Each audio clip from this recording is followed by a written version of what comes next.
Ransom of Red Cheif by William Sidney Porter. We were down south in Alabama, Bill Driscoll and myself, when this kidnapping idea struck us.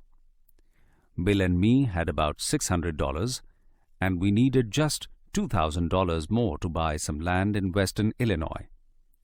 We figured that family love is strongest in semi-rural communities and decided to do our kidnapping in Summit, a small town. We selected for our victim the only child of a prominent citizen named Ebenezer Dorset, who was known for his wealth.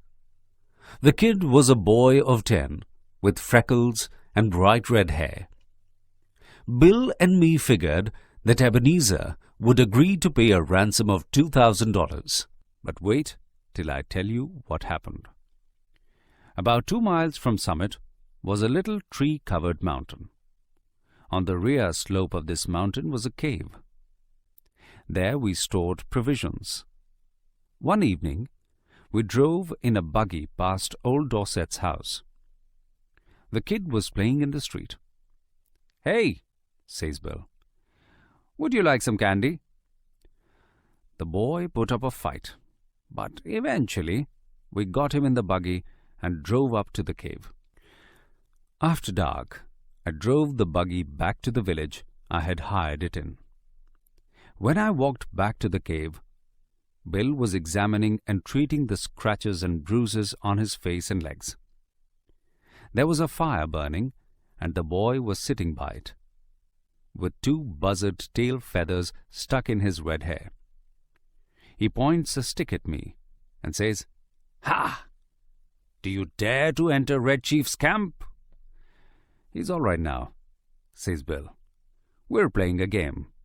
I'm Old Hank, Red Cheif's captive." That boy seemed very happy. The fun of camping out had made him forget that he was a captive. He immediately named me Snake Eye, the spy. Then we had supper, and he filled his mouth full of bread and gravy and talked. His speech went something like this. "I never camped out before. It's fun. But I had a pet once, and I was 9 last birthday. I want some more gravy. Does the trees moving make the wind blow? We had 5 puppies. What makes your nose so red, Hank? My father has lots of money. Are the stars hot? Do oxen make any noise? Why are oranges round? A parrot can talk, but a monkey or a fish can't."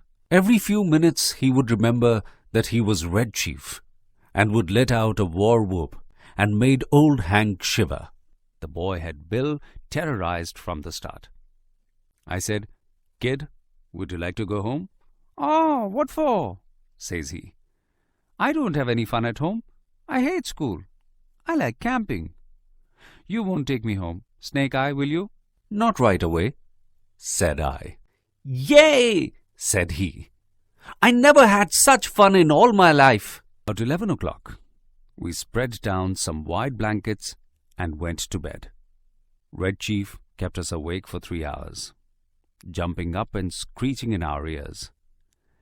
At last, I fell into a troubled sleep and dreamed that I had been kidnapped and chained to a tree by a pirate with red hair. Just at daybreak, I was awakened by awful screams from Bill. I jumped up to see what the matter was. Red Cheif was sitting on Bill's chest, holding him by the hair. In his other hand he had a sharp knife, with which he was threatening Bill. I got the knife away from the kid and made him lie down again. But from that moment, Bill's spirit was broken. He laid down on his side of the bed, but he never closed an eye again in sleep as long as that boy was with us. "Ain't it awful, Sam? No one will pay money to get a little imp like that back."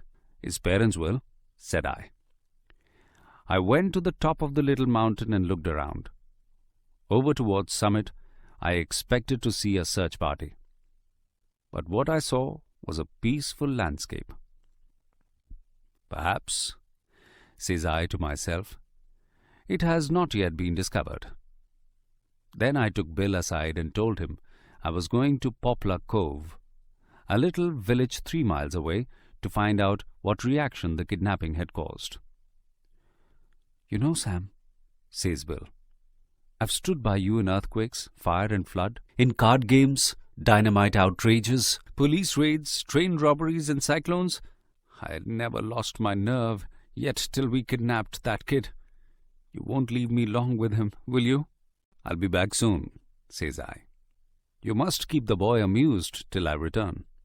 Let's write the letter to Mr. Dorset, demanding the ransom and how it should be paid." Bill and I wrote it, while Red Cheif strutted up and down, guarding the cave.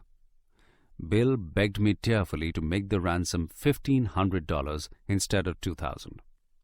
So to relieve Bill, I agreed. "Ebenezer Dorset, Esquire, we have your boy. It is useless for anyone to attempt to find him.